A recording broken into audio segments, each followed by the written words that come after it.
there were equipment that was hammered by the mud flow, damaged ventilation equipment and things like doors because of the pressure that was blown out into the shaker room. It caused a full general alarm. The ESD systems activated on the gas sensors, so it shut down all the ignition sources. And the driller saw it early and activated the close function on the annular on the BOP.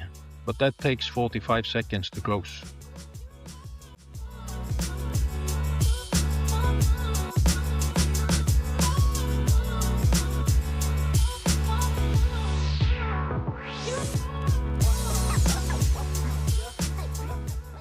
Good morning, good evening, everyone. Thank you so much if you're tuning in to watch this. My name is Daniel Roberts. I'm the Digital Marketing Manager at H&P, and this is the most recent edition of our HSC newsletter.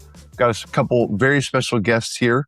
Excited for you guys to come and talk about operations in Norway, talk about well control, barriers, the things that we're doing to keep people safe, to improve our performance and our efficiencies, and share some principles and best practices that hopefully can be applied to drilling operations all over the world. So would you please just introduce yourselves, share your role, how long you've worked in the industry.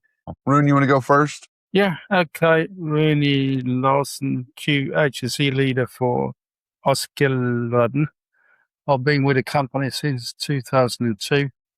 Been working offshore for approximately 10 years, various positions, basically as a safety officer. Been working onshore since 2012, and also I had the pleasure with working with Odd as well. 24 years you've been in this? Yeah. You've seen a thing or two, I think? We do have. And Odd, what about you, man? Yeah, Odd Wichmann, usually employed as an OIM, offshore installation manager, on the jackup rig Askepot. I've been onshore for a while now, working with different projects, but are going back offshore again this autumn. So I've been with the company since 2017, when we actually took up or started up the 2 jackup rigs. Been in the industry since 2003, so it's more than 20 years for me as well. So. Okay, wonderful. And then for somebody who's never been on an offshore rig, myself in that group, can you describe the environment a little bit? What is Askepot and what makes operating there unique? Well, basically it's a steel island. It's a jackup rig, so it can be moved. But primarily she's standing on 3 legs on the seabed, up to 140 meters water depth, and we lift the hull out of the water and commence drilling operations from that rig. And that means that we live on board, we work on board, and have no direct communication with anybody else most of the time. Freestanding. How often do these jackup rigs get moved? We operate 2 jackup rigs, and in general we have around 4 rig moves a year. So one of them is moving more than the other, but in general 4 jackup rig moves a year. Okay. So quarterly, maybe. And, you mentioned that you stay on site, which even onshore, most crews, they'll do a 2-week hitch or a 2-week tower, and some of that varies a little bit, but is it the same cycle, or do you stay on for a longer period of time? It's 2 weeks on, 4 weeks off. Okay. Interesting. Yeah. Norwegian legislation actually says 2 weeks, and we can extend it up to 3, but never more than 3 weeks on the rig. Okay. So that is one thing that's uniquely different, is you've got to take a break. And that leads me to one of my first questions here is, does offshore drilling require such a stringent approach to safety? As Odd says, it's difficult to escape from an offshore installation and nearly impossible to get external resources to help in the initial phase, we must deal with all scenarios with the resources we have on board. So that means that we have to be prepared in all kind of ways when it comes to planning ahead and all the competence that we need on the rig. Yeah. Just to even give a little bit of context, if an incident happens or emergency services are needed, not on the rig, not on the steel island, as you said, what can the response time be? I mean, are we talking hours? Yeah, I can put in some there. There are search and rescue helicopters offshore, stationed offshore. And they are on short notice. But still, if you get somebody, let's say just a heart attack, sickness, Mm-hmm. to be able to get him to a hospital is probably minimum 2 hours. Okay. Because you Okay. need to get the helicopter to come and then get the patient stable and then fly him directly to a hospital onshore. And just the flight time from the rigs to the beach is 45 minutes, shortest route. Yeah. So I would say 2 hours is minimum for a medevac. For a medevac. Okay. And then smaller things, maybe that don't require a search and rescue helicopter. The rigs are equipped with all the emergency services on site, right? Like it's kind of like a floating city. Yeah. We run fire department, hospital, policing, catering. So we do it all on board the rig. Yeah. So you could go to Steel Island jail, huh? Not as bad as that, but investigations and things like that, and also trying to figure out what has happened if things go wrong. Then first phase is always with the offshore crew. Yeah. Interesting. Now, Norway specifically, it is described as having some of the most stringent regulatory processes and requirements.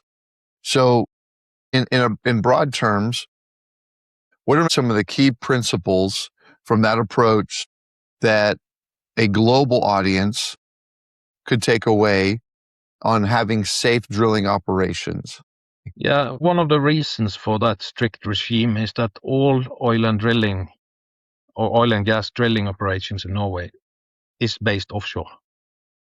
There is no land drilling at all, so everything happens on those steel islands, as we say. And because of the environment and the lack of possible help and resources, that means that each platform offshore needs to have plans to deal with whatever comes up, basically.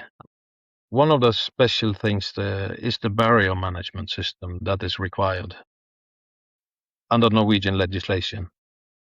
I think all oil and gas operators have some parts of barrier management ingrained in their QHSE systems, but they don't split them out and look at them separately, probably, and are not that focused on monitoring and maintaining them as we are. Yeah. So that is by legislation in Norway. Basically, the legislation say safe and robust operations. That's your day-to-day, and you have to plan to avoid the incidents. I was thinking about Norway and what are the things in the drilling environment offshore? Because obviously we have other rigs that are drilling offshore and there's other environments. What are the components to drilling in Norway that make it so difficult? It's a rough environment in the North Sea. Winter time, you get really bad weather, high seas and cold water, cold weather, snow out on the rigs. So it's demanding conditions, but also the Norwegian culture is what you call a feminine culture, where the respect for humans and individuals is very, very high. So the whole Norwegian legislation is about taking care of people, probably in more terms than a lot of the other countries that we operate in. Yeah. So an injury to a person is basically not acceptable. Also, I think you have to look into perspective before when you talk about major accidents. We had a major accident back to a rig called Alexander Kielland Don't know if you know about that one, Daniel. When was that? I was back in C9 or something. Isolated the whole rig. I think there was a loss of 121 people. Yeah. Yeah, I think I read about that online. Interesting. And it is. I mean, it's a lot of our philosophy too. You know, our Micah Backlund, one of his quotes that he always says is, for H&P, we want people going home the same way that they came to work, right? And that encompasses the psychological, the physical, everything there. And it sounds like the Norwegian culture has that same level of respect, and then obviously the operations would reflect that. So Yeah, the regulations require it, yeah, basically. So you don't in that matter, you don't have a choice in Norway. Operating in Norway, you have to have that philosophy. yeah. Okay, so Odd, in your article, one of the first things you identify is a difference between safe and robust operations and barrier management systems. So could you, in non-technical terms for a general audience, explain the difference in those and even how maybe those coalesce and those approaches work together? Yeah, I can give it a try. It's taken me quite a while to actually understand it properly myself, because we've had barrier management in Norway or in the Norwegian oil and gas legislation since 2007. I think it was first implemented, but it has evolved since then as well. And basically, the safe and robust is the way we plan our operations. That is required to plan, and we have to do it. And probably that's about 90% of our UHSE system, 95%. It's about our safe working practices, PPE, SJAs, toolbox talks, things like that. That is robust, safe and robust operations. But we all know that sometimes things don't go all according to plan. Things happen. And that's when the barrier system kicks in. How do we detect that we are moving away from a normal situation? How do we understand what is happening? How do we decide what to do, and what actions do we take to avoid that from developing? Or if it has developed to a bigger accident, what actions do we have to mitigate the results of that one? That's also barriers on the opposite side of the bow tie system. So basically, normal operations, when things go as we plan them to, then barriers are not in use, theoretically. But a lot of the systems are in use also in normal operations. So there is a mix between them. But everything that's defined as barriers and barrier elements, we have to have performance standards, and we have to test them, make sure that we have them. So if you include too much in the barrier systems, you put a lot more load on yourself of what you need to monitor and test. So it sounds like the safe and robust operations is our foundational plan, the processes, the pre-job planning, all the things you mentioned. The barrier management system is then a layer deeper. When you had sent me some stuff, you had written that a process is not a barrier. I might have quoted that incorrectly, but Procedure. A procedure is not a barrier. And so it's kind of like the crews, everyone has to be aware of if something does transition into a scenario that the barrier management system is required. Just having that procedure alone is not a barrier, right? And so at what point, what are some scenarios when a situation transitions from just normal operations into then requiring the barrier management system? We can take one from drilling operations. If you start to see that the return flow is increasing when you drill a well, then you're actually moving from a normal situation towards something that might be a hazard. So how do we detect it? How do we detect it? And then how do we communicate that operations are now affected? Is that something that only the driller's aware of? Is that communicated out? What is the process? You have technical barrier elements helping you there as well. You have level sensors in the pits. You have flow meters in the return flow and inflow to the well. So you have some technical barriers there, but then you have the organizational ones, which are the driller and the mudlogger. They are monitoring and looking at what the technical elements are telling them, but they need to understand what is actually happening now and what they need to do about it. In a situation like that, you have both technical, operational, and organizational barriers, because the driller is an organizational barrier because you have a person with specific training, competence, and skills put in a position to monitor. And the mudlogger is the same. Yeah. And the actions they take, whether it's to close in the well, communicate, do a flow check, that's all operational barriers. That's the actions they do. So in a situation like that, it's all about when things start to go outside of normal operations. What would an example of a technical barrier be? Because you mentioned the organizational and the operational. In this same scenario, what would the technical barriers be? Flow meters in the return flow, gauges in the mud pits, telling you the level in the mud pits, can be gas detectors, and that's just the detecting part of it. Yeah. I know you had a dashboard that you showed me some of the operational barriers. Was it PeerSight, the system that you guys... Pre-sight, it's called. PreSight, right. Yeah. And so that's a daily dashboard that's referenced to manage primarily the operational barriers, or does technical as well? Technical as well?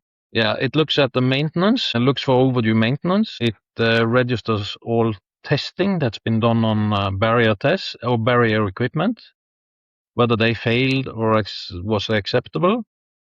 It looks at isolations and it looks at permit to works. So it monitors quite a few of the technical barriers as well. Okay, that's great. I really did like the way you organized those three types of barriers into identifying in real world practice the who does what with which equipment, right? And that covers those three things. Why has that proven to be such a successful or effective approach? I think the reason behind that is that it gives an easy explanation to barrier and barrier elements in one sentence. That sentence basically covers the whole philosophy behind barrier management. Yeah. And you have the who part as the organizational barrier, does what, the operational barrier element, and with what equipment as the technical ones. And we're always talking about barrier functions. We want to detect a kick in a well. That's the barrier function here. But to do that, we have technical, organizational, and operational barriers, elements to achieve that barrier function. In the example we discussed, we have the flow meters, the gauges in the pits, we have the driller and the mudlogger, and we have the actions they do to detect a potential kick. Yeah. Rune, what are your thoughts on this approach with that question? How long has that been our approach to barrier management, and or are there other operations or places that you've seen that don't ask those three questions and apply these same principles? I think it has developed, because what we're looking for all the time is we're looking for like a structure that is easy recognizable. And also, I think it has been more clarified when it comes to some responsibilities for those who are in preparedness offshore role, that you know exactly in your position what you do if this should happen or if that should happen. You know, this is what I have to do. So I think if you go back a decade or so, you wouldn't have that. It would be up to maybe a few physicians to decide what to do. No, for me, it's more clear. That's my impression anyway. Now, does the Norwegian government provide specific guidelines or procedures and processes that must be followed in drilling operations, or do they provide the level of success that has to be met, and we've developed these on our own over time? Yeah, in theory, require the level but they recommend some guidelines Okay. be followed. And if you follow those guidelines, you know you're within the limits or what's acceptable. If you choose to do it a different way than the guideline, then you have to prove that you're at the same safety level. Gotcha. So it's open for coming up with alternative solutions, but you have to prove that they are just as safe or robust. Where do you know of anywhere that if someone wanted to reference or read those guidelines, that those would be available? Yeah, the Norwegian PSA, as we call it, Petroleum Safety Agency. It's now called Havtil because they've also looked at wind offshore now. It's also fallen under their jurisdiction. So it's Havtil. How do you spell Havtil correctly? HAVTIL.no. HAVTIL dot, what was it? NO. NO, okay. I'll put a link in the description of this video and just as a resource for people if they are curious. Yeah, and if you choose English on the top page and go to topics, there's a lot of information there. Okay. So we already talked a little bit about using pre-sight. How else do we practically monitor barrier status in real time? Before we got pre-sight, it was up to the OIMs and the section leaders offshore to monitor if the crew that came out had all the certification, had done everything.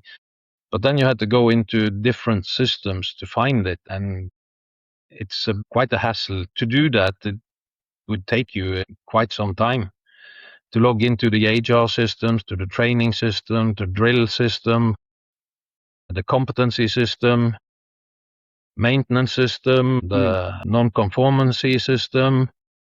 So there would be a lot of systems where you had to look to make sure that, okay, the crew that I have on board is okay, and the technical status is okay. Now we have everything presented in one page on the main dashboard. Yeah. So now, I was intrigued at seeing how simple and well organized it was. How has the crew responded to then having a dashboard like that to manage and to measure it? Implementing it didn't actually put in any new requirements. The requirements have been there before. It's just making everything much more visible. So it's much more difficult to hide your faults now. It has taken us about a year to implement it, but that's also been partly development of the system and making sure that we get the correct data and find the correct data in our systems. And yeah, in the start, there was a little bit of resistance. Do we need another system, more work? But I think the last few months, people have really seen the benefit of it. And we're really good. And the work that's been done offshore to make sure that they get up to a really high level when it comes to training, on-the-job training, drills, things like that. It's a pleasure to see because they really see the benefit of it. Yeah. Rune, from your perspective, what are some common breakdowns of the barriers or over time barriers that degrade? How do we know when a barrier has been compromised, and typically what's a good response to that? As you say, well, first indication would be, again, back to pre-sights. If we can see that there is a ziggly red dot saying there's something wrong here, there shouldn't be. Then again, we do lots of hands activities on the rigs. So if someone on the rig or somebody discovers something that is totally wrong, we know there's a good culture for reporting. So we do have an observation call system. I'm sure they have on a lot of different rigs. So you put in an observation, then you observe something or whatever it might be, and then you give a brief description of what you observed. So it's going to be picked up. We go through all the daily observations, and I think ASCAPOD is about the same. It's about between 100 and 130 observations per day or per hitch. But that gives us a good indication. 100 to 130 per day? Is that what you said? Yeah. Wow. How common is it if a barrier is identified as being inoperational or needing repair, to then have to stop work to address that?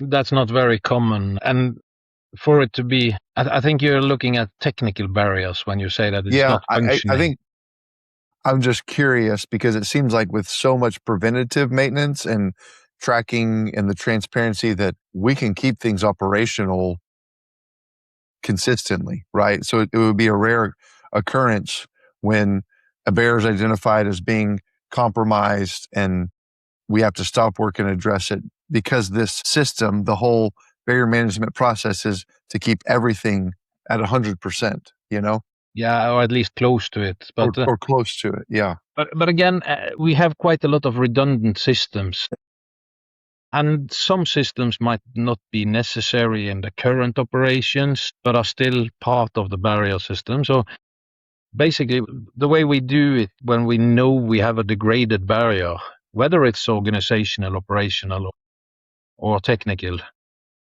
is we sit down and do a risk assessment and look at, okay, what consequences can this have in the coming operations? What do we have that can be alternative solutions?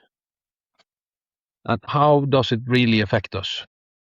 That's basically what we need to look at first. And then we look at compensating measures. Is there anything we can do when this equipment is out or we miss this function on the rig? What can we do? And I don't think I've been part of a situation where we actually had to stop based on that. But then the rig involves the onshore organization, and we start discussing and see what we can do as a team. How do we solve it as a team? It's not a one-man show. It's not one person to make the decision. Then the degradation is up in the light. Everybody is aware of it. We've risk assessed it. We looked at what does it actually mean to us? And are there things we can put in place, or do we have other systems that can cope with it? Yeah. When we talk about leadership and accountability, what should leaders prioritize daily to really emphasize and ensure this barrier integrity? What should leadership be talking about and doing? For me, first of all, know what your barriers are. Then you can start to monitor them and make sure that you have control of them. But you need to know, what are the barriers? What are the barrier elements? What do I need to look for? Because it's not the systems that you use every day, basically. So it's not part of the daily operation, many of those systems. So you have to look behind the daily operation and look at what are the barriers. So they've got to know it better than anyone else, right? And then how can they call their crews to that higher standard? The way we have worked a little bit with it is to tell the crews, or when you go through a task in a pre-job meeting or things like that, once you've run through the operation, if you ask the question, okay, what can go wrong here? Then you probably get some suggestions. And then, okay, how do we detect when that's about to happen? Who does what when this is happening? Then you actually start to get people to think who does what with what equipment, and getting people involved in, for example, if to close the kellycock on the drill floor, where is the key? Who uses it? If they start thinking that way, then they actually start thinking about barriers themselves and what role do I have? Yeah, they own the process a little bit more. Yeah, in a well-controlled environment, which this example was from, what is my role? Well, I think we mentioned for you, Daniel, in a previous meeting that we have these well-controlled forums on the rig once every 2 weeks each on Askelon and Askepot. Specifically well-controlled, but they will touch into barriers and discuss like incident that has happened or a hypothetical thing that could happen, and what do we do then? Just and remind me, is that typically at the start of a hitch, like every 2 weeks when a new crew rotates on? Is that typically when they would do that? First week on tour. Okay. How do we measure what good or great looks like when it comes to training effectiveness? How do we actually measure, not just on paper or not just off a test, but actual competency and actual effectiveness? I think the easiest way of doing it is through drills and training to see how do the crew perform when something Okay. unexpected happens. Yeah. So that's probably one part of it, but also we have this boots on deck or active monitoring or open safety dialogue where the leaders actually go out and look at tasks being performed and talk to the guys and do a small interview and what are you doing, what is the risk, so be involved in what's happening outside. That's when you really get the feel of, are people competent to do what they are about to do? How are the drills done? Are they done when guys are on hitch, or are the drills performed when they're not in operations? When it comes to the rig is running one drill per week, which includes, that's the full general alarm and everybody muster and do their thing. And then we have one scenario. So that's done once every week. But for well control, they have once per hitch, I think, kick drill, pit drill, and once a year they have to have a strip drill. Okay. So that's done when the tool pusher finds it suitable. He goes down to somebody and asks them to fill in 50 liters somewhere to see how long it takes to get that for the driller and the mud logger and possibly the derrickman to identify that something's happened. Now, do they know when these are happening, or could it happen? Okay. That's great. The weekly ones, they know when it's happening, because that has to be timed with meal times and when people are sleeping awake and things like that. So that's usually on a fixed time every week. But in addition to that, we have the training. So every contingency team on the rig has trainings where they gather as a group and go through written scenarios and things that they have to check. Most of them have 8 topics that they have to do through a year. So one topic per hitch, which comes down to contingency and emergency preparedness, basically. That's great. I love the truly on the job testing and training to keep everyone sharp, aware, focused. When we start broadening our scope a little bit and thinking about global drilling operations, operating in different regions, there are some universal principles that could apply.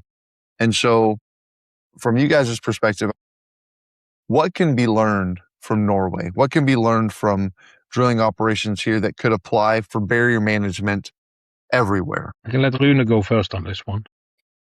As you say, you want to establish really good, safe patterns or behavior. If what we do in Norway means that we do it successfully, well, you can copy that to different environments. Even if you do have different regulations, you can establish these trainings, these drills, and the main focus on quality inside the toolbox or pre-job meetings. And as we are now, of course, and since we are working with strong focus on all these life-saving rules, and especially for both Askepot and Askeladden, it's about avoid being in the line of fire. It needs to be in everyone's head, because we know that most of the incidents that we see will be as a result that people have been in the line of fire or due to crane and lifting operations. Those are the two things that take us when it comes to personal injuries. I think that's the focus that we have. But I mean, as long as you drill people, if you want to be good at something, you have to repeat and repeat and repeat. And that's what you need to do with the crew as well. Do you have anything different to add? Yeah, I can elaborate a little bit on why we say that procedures are not a barrier. I just read on the Halftil pages about the well control incident that happened in 2025 in Norway that had the potential to be really bad. They were this was a semi-sub. They were in the process of cutting the casing to P&A the well. So they put down a plug. They had calibrated the wireline logging tool to check that there was cement behind the casing. The cement is a barrier. Mm-hmm. But unfortunately, where they calibrated that wireline tool, there was gas behind it. And they read those signals as that was cement. So when they logged the area they were going to cut, they got the same readings. Good, we have good barriers. But it was gas. And because they had read or had this as they thought they had good cement barriers behind the casing, they decided not to close the BOP when they cut the casing. They had one barrier in place, the cement was in place. So the casing was cut at 510 meters with an open BOP, and suddenly it started flowing on the drill floor. And before they had time enough to close the BOP and divert the flow away from the rig, it blew out quite a lot of mud from the well, some gas, both on the drill floor and in the shaker area. So one person was lightly damaged in the shaker area. There were equipment that was hammered by the mud flow, damaged ventilation equipment and things like doors because of the pressure that was blown out into the shaker room. It caused a full general alarm. The ESD systems activated on the gas sensors, so it shut down all the ignition sources. And the driller saw it early and activated the close function on the annular on the BOP. But that takes 45 seconds to close. When those 45 seconds was passed, the gas had already escaped. There was no more gas. And then if you then say that the procedures are your barriers, what did they do in these circumstances? If the driller had started reading a procedure to search for a procedure to see what he was about to do, it's too late. So you basically need to have the crews trained on what to do. That's the operational barrier element. And during training, they can use the procedures to see that they do it correctly, but you need to have people that know what to do because things can happen so fast. Yeah. So that case actually has some barriers that worked very well. The general alarm system, the drillers did what they were supposed to do. The ignition sources were shut down, but they failed when it came to the number of barriers before they started the operation. So basically, they cut so shallow that they didn't give the crew any chance to do anything about it. Yeah, that's interesting. And that's a real world example that you're able to share. That's probably a crew that was very proficient, very experienced in the day-to-day. How could that crew and other crews in other regions, what advice would you give to them that are maybe strong in their daily operations, but less experienced or less mature in the way that they approach barriers and the way they think about barriers? What advice would you give to them? I think I'll revert back to what we talked about. Know your barriers. And what is my role? I think that's the most important part of it. You have the operational barrier elements, and what is my role if things starts to go wrong? I think that's the most important that we can take away and maybe share. Doesn't help you with the procedures when things go as fast as that, as quickly as that. Yeah. You need to have people trained in the procedures and doing the right thing. But that's only training. So what's my role in it? That's a great kind of a takeaway message too, right? Would that be what you would want to highlight if someone was watching this, different company, different region, different area, when thinking about the global workforce, a key message around barrier management is asking yourself, what is my role in each of these scenarios? Taking ownership of that, thinking through it, critically analyzing or questioning what is my responsibility in each of these scenarios. Yeah. What are the barriers that we have to deal with this? And what is my role in it? Yeah. Hey, what is a common misconception about either well control or barriers that you guys would want to correct? Rune? We commented on it earlier. Well control is a lack of well control. That's the risk. We do have well control in place. It is the lack of it. So when something happens, it go wrong. And also, probably what we talked about for many years as well also is complacency, that when we lean back and think everything's okay, you need to go through your routines again and verify that you do have all the barriers in place. As Odd says, things can happen so fast that you don't have really trying to think. You must act. It's really that it comes down to. When you talk about 45 seconds or less than a minute, you don't have much time if you don't know what you're doing. Agree with Rune, but my one is that even if you have the procedures in place, that doesn't really help you in situations like that. So procedures are not barrier. They may affect the effectiveness of the barriers, but they are not barrier elements. Yeah. Well, guys, I feel like I've learned a lot. I'm ready to go get on a steel island and go through some trainings and get some certifications. It would be a dream of mine to go visit. But thank you guys both so much for your time today and walking through all of this. For everyone viewing and watching, I hope this has been valuable. At H&P, actively caring is one of our core values. It is how we approach our day-to-day work, both through planning and execution. And feel free to follow along, subscribe if you like this type of content. We have a free quarterly newsletter that we send out highlighting best practices for HSE across the industry. Rune and Odd, thank you guys so much for your time today. Really, really appreciate it.